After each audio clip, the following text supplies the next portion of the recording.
வணக்கம் நண்பர்களே, நான் Manikandan. This is Mani's travels with hope.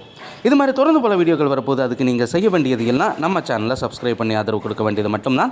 இன்றைக்கி இந்த வீடியோவில் நம்ம பார்க்கக்கூடிய விஷயம் என்ன அப்படின்னா, சென்னை எழும்பூரில் நடைபெறக்கூடிய பராமரிப்பு பணிகள் காரணமாக 4 ரயில்கள் கடந்த சில மாதங்களாக சென்னை எழும்பூருக்கு வராமல் தாம்பரத்தோடு நிறுத்தப்பட்டது.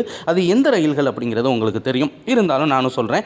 Rameswaram Chennai express, Ananthapuri express, Guruvayur express மற்றும் தஞ்சாவூரிலிருந்து புறப்பட்டு வரக்கூடிய உழவன் எக்ஸ்பிரஸ், இந்த 4 ரயில்களுமே கடந்த சில மாதங்களாக தாம்பரத்தோடு தான் நிறுத்தப்படுகிறது. முன்னாடி சொன்ன அறிவிப்பு என்ன அப்படின்னா, நவம்பர் 11ஆம் தேதியிலிருந்து அனைத்து பணிகளும் முடிவடைந்த பிறகு இந்த ரயிலானது மீண்டும் சென்னை எழும்பூர் வரைக்கும் இயக்கப்படும் அப்படின்னு அறிவிப்பு அப்படிங்கிறது இருந்தது. ஆனால் இப்போது இருக்கக்கூடிய சூழ்நிலையில் எந்த ஒரு பணியுமே இன்னும் முழுமையாக நிறைவடையவில்லை. பணி போய்கிட்டு தான் இருக்குது. அப்படிங்கிறதுனால இன்னும் சில வாரங்கள் ஆகும் அப்படின்னு தகவல் வெளியாகி இருக்கிறது.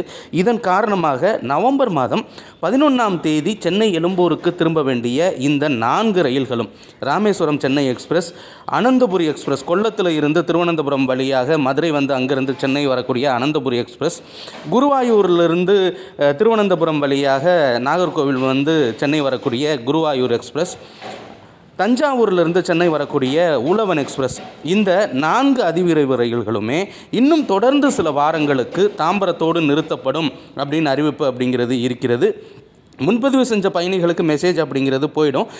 அன்ரிசர்வ்டில் ட்ராவல் பண்ணணும்னு நினைக்கக்கூடிய பயணிகளுக்கு இது முக்கியமான தகவலாக பார்க்கப்படுகிறது. 4 ரயில்களுமே நவம்பர் மாதம் 11ஆம் தேதிக்கு பிறகும் சென்னை எழும்பூருக்கு வராது, தாம்பரத்தோடு நிறுத்தப்படும் அப்படின்னு அறிவிப்பு இருக்கிறது.